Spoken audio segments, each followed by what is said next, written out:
Hi hello everyone welcome to our YouTube. ఇవాళ అన్నదానం plan చేసాం అండ్ దెన్ నిమజ్జనం చేద్దాం అనేసి అనుకుంటున్నాం అనమాట. ఇవాళ పుట్టలే కదా, ఇప్పుడు పులిహోర తీసుకున్నా.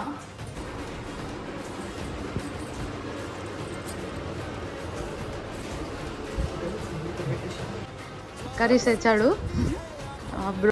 కష్టపడుతున్నారుగా అంటే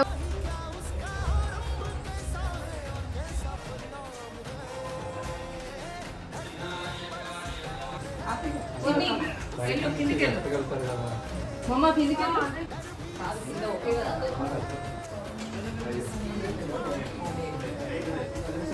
ఇప్పుడే